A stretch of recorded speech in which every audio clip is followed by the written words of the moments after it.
Assalamualaikum warahmatullahi wabarakatuh. Perkenalkan saya Samsur Rizal.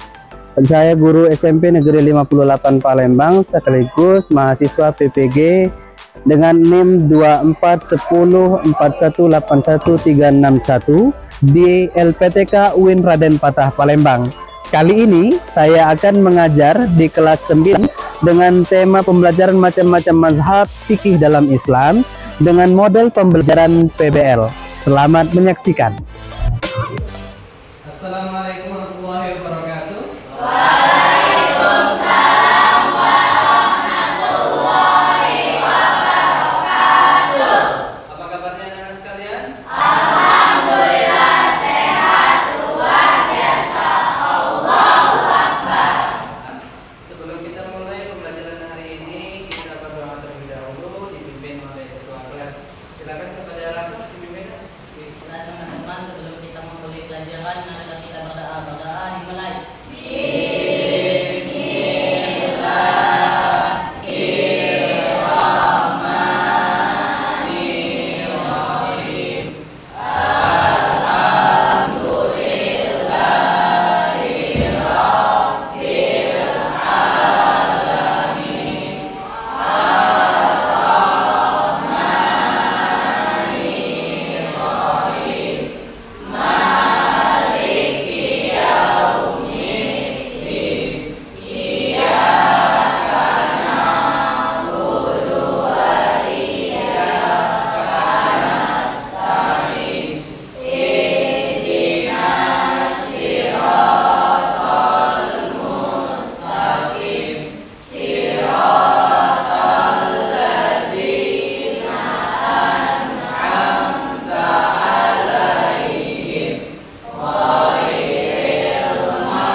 Amin ya rabbal alamin. Alhamdulillah kita sudah melakukan doa. Semoga pembelajaran kita hari ini mendapatkan keberkahan dan juga mendapat ridha dari Allah Subhanahu wa taala. Amin ya rabbal alamin. Oke anak-anak sekalian, Bapak akan melakukan absensi terlebih dahulu ya.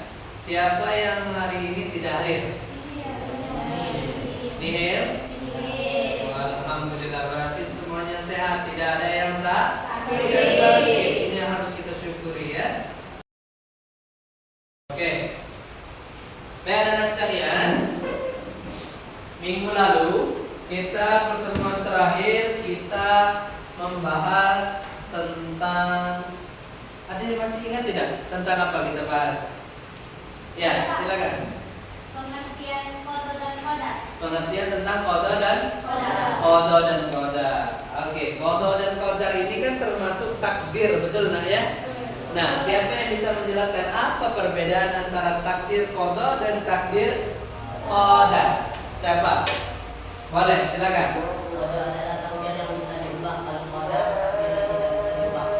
Oke, qada adalah takdir yang tidak bisa dirubah dan qadar adalah takdir yang tidak bisa dirubah. Takdir yang tidak bisa dirubah itu apa contohnya? Siapa yang bisa?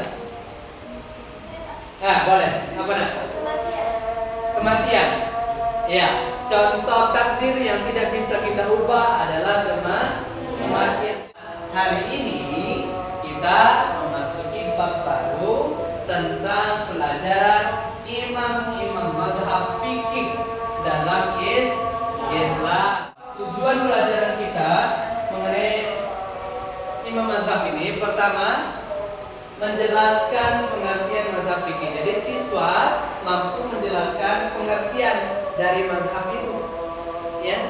Jadi setelah proses pembelajaran kita hari ini, semua siswa keluar dari kelas ini sudah mampu bisa menjelaskan pengertian daripada mazhab.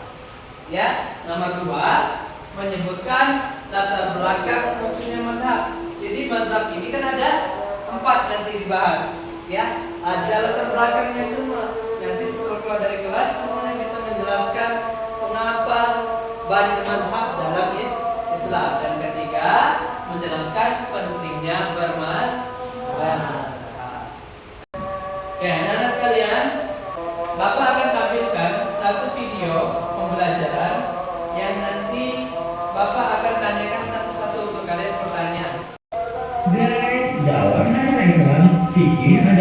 kumpulan hukum amaliyah yang disyariatkan dalam ajaran Islam. Pembahasan fikih itu mencakup perbuatan para muslim yang sudah akil balik, yang sudah wajib menjalankan ajaran Islam, dan hukum tentang perbuatan tersebut.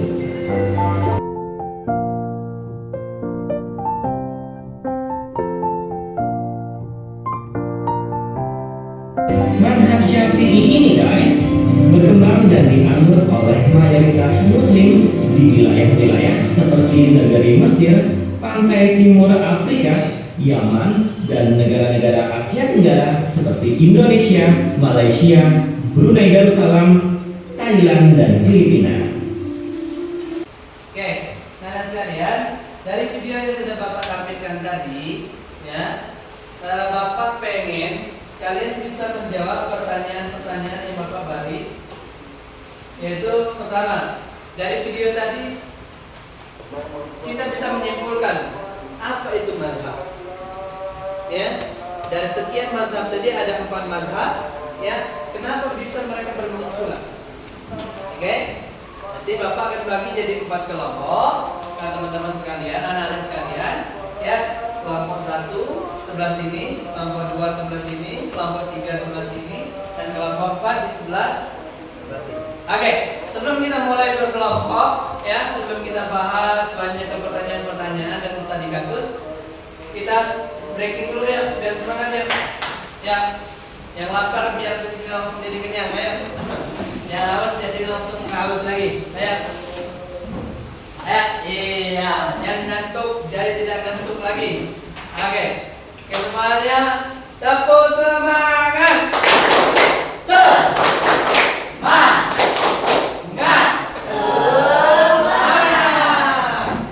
Oke, silakan duduk. Silakan duduk. Kita sudah semangat, sekarang harus semangat lagi karena akan diberikan studi kasus. Oke, studi kasusnya dari kelompok 1, kelompok 2, kelompok 3, dan kelompok 4. Kamu akan kasih paham aja. Untuk kamu pelajari, di sini ada beberapa bahan pembelajaran untuk bisa menjawab pertanyaan-pertanyaan yang Bapak berikan ini. Ya, silakan. Ini untuk kelompok 3 studi kasusnya. Ya, dan kelompok 4 silakan buat kesimpulannya. Ya. Oke. Pertama, kelompok 1 tugasnya adalah silakan buat perbandingan pendapat antara Imam Hanafi dan Imam Maliki. Ya, perbandingan. Ya. Yang kedua, silakan buat perbandingan pendapat antara Imam Syafi'i dengan Imam Hanbal. Oke, perbandingan pendapat itu baik dari segi sholat, dari segi wudhu, dari segi zakat, ya, dari segi tata cara menikah ataupun masalah hukum fikih. Ya, silakan dibuat untuk kelompok 1, kelompok 2, nanti kita presentasi ke depan. Kelompok 3 ada studi kasus, ada anak bernama Ali yang dia pindah dari Indonesia ke Arab Saudi. Nah, di sini studi kasusnya bagaimana cara dia praktik sholat, apakah harus mengikuti di sana atau tidak, atau bagaimana, silakan dibahas dalam kelompok kalian. Nanti presentasikan ke depan. Oke? Nah, untuk kelompok 4 buat kesimpulan dari pertemuan kita hari ini, ya, apa kesimpulan yang bisa diambil oleh kelompok 4? Kalau bisa general, bisa mengambil seluruh pendapat dari kelompok 1, kelompok 2, kelompok 3. Oke? Silakan anak-anak sekalian, Bapak persilakan untuk diskusi 15 menit dari sekarang.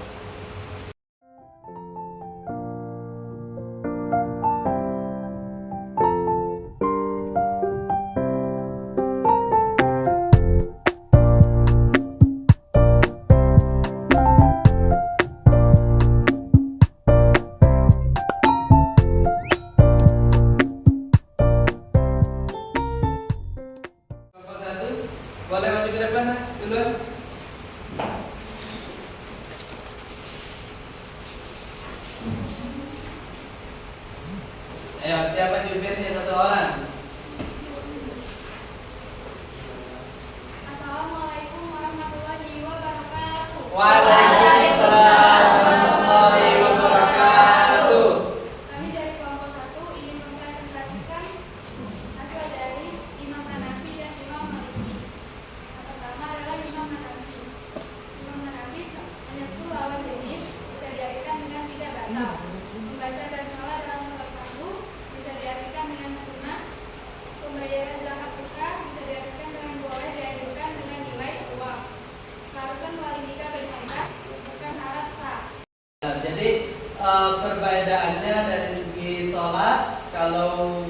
Imam Hambal Imam Hanafi ya sholatnya gimana? Oke, jadi membaca basmalah ketika sholat fardu ya Al-Fatihah itu hukumnya sunnah. Jadi boleh dilakukan, boleh tidak. Tapi kalau Imam Maliki ini ngomong apa? Oh, jadi kalau Imam Maliki kalau baca sholat fardu basmalah itu hukumnya makruh. Artinya boleh ditinggalkan, dapat pahala, tapi kalau dilakukan tidak berdosa. Jadi beda ya. Beda kalau Imam Hanafi tadi dia ngomongnya sunnah, tapi kalau Imam Maliki ngomongnya makruh. Kalau dari segi dari wudu bagaimana?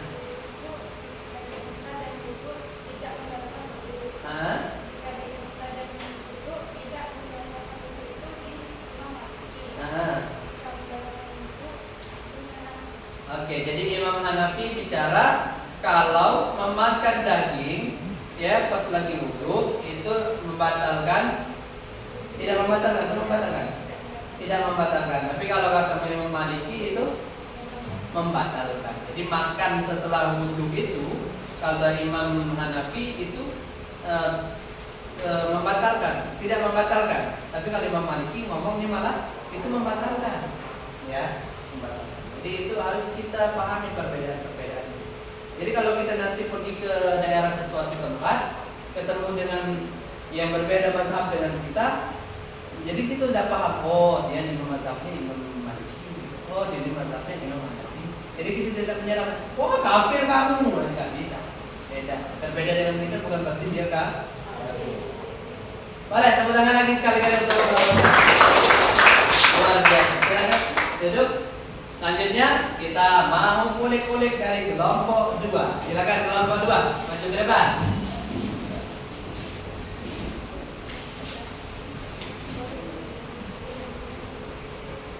Ya, silakan kelompok 2 perkenalkan diri. Assalamualaikum warahmatullahi wabarakatuh. Waalaikumsalam warahmatullahi wabarakatuh. Perkenalkan kami dari kelompok 2 yang beranggotakan Rafli, Astrid, Asifah, Putri dan Afifah. Ya. Materi hari ini mada fikih, pertanyaannya itu perbedaan Imam Syafi'i dan Hambali. Iya. Yang pertama menyentuh lawan jenis. Bagi Imam Syafi'i batal secara mutlak, sedangkan Hambali batal jika disertai sahwan. Yang kedua, membaca basmalah dalam sholat fardu. Imam Syafi'i wajib baca Al-Fatihah dibaca keras, sedangkan Hambali sunnah dibaca pelan. Zakat fitrah, Syafi'i wajib dengan makanan pokok. Hambali sama seperti Imam Syafi'i juga wajib dengan makanan pokok.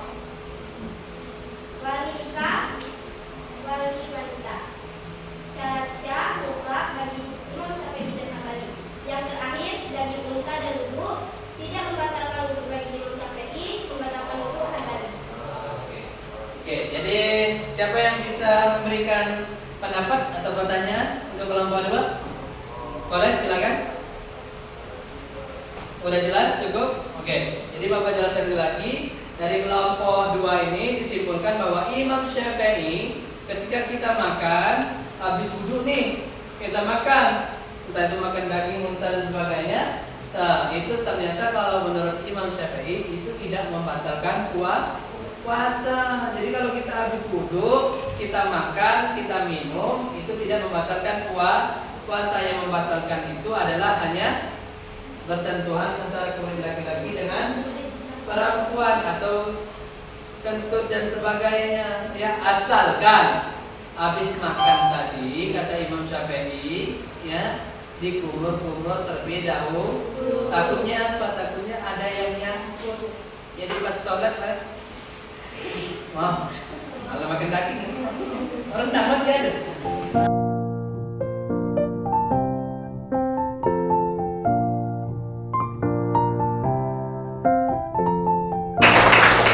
Oke, anak sekalian, Bapak minta satu orang saja yang singkat saja yang bisa menyimpulkan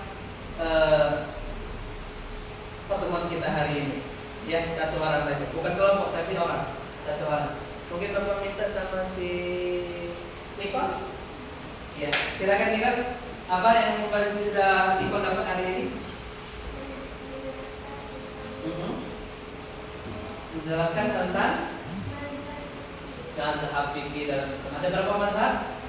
Ada 4. 1 Imam Hanafi, yang kedua Maliki, yang ketiga Hambali, yang keempat Syafi'i. Nah, Nicole mengambil yang mana? Syafi'i. Karena kita tinggalnya di mana? Di Indonesia. Indonesia itu menganut Imam Syafi'i. Jadi kesimpulan yang Bapak pengen ambil pada hari ini bahwa perbedaan itu bukanlah menjadi kita bermusuhan, tapi menjadikan kita harus saling menyayangi, saling toleran, ya, satu sama lain.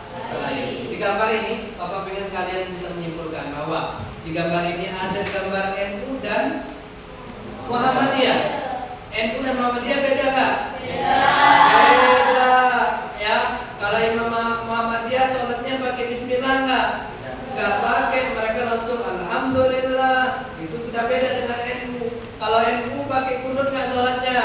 Pakai kunut. Kalau Muhammadiyah pakai nggak kunut? Tapi perbedaan itu tidak menjadikan kita harus saling bermusuhan, tapi juga menjadikan kita harus saling memahami, toleran. Ya, semakin banyak kalau kita dua organisasi ini menjadi satu, NU dan Muhammadiyah jadi satu, bagaimana kekuatan Islam di Indonesia? Luar biasa, bukan? Luar biasa. Oke, tepuk tangan untuk kita semua. Sekian anak sekalian, untuk minggu depan kita akan mempelajari materi yaitu tentang kerajaan Islam, yaitu kerajaan Utsmani. Silakan anak-anak pelajari di rumah. Minggu depan kita pertemuan selanjutnya, Bapak akan tanya, anak-anak sudah memahaminya, ya. Oke, semangat semuanya. Siap? Siap. Kita tutup hari ini dengan lafaz hamdalah. Alhamdulillahirabbil alamin. Untuk ketua kelas silakan sehari ini dipimpin dengan doa sebelum kita pulang. Baiklah teman-teman, sebelum kita mengakhiri pelajaran adalah doa dimulai.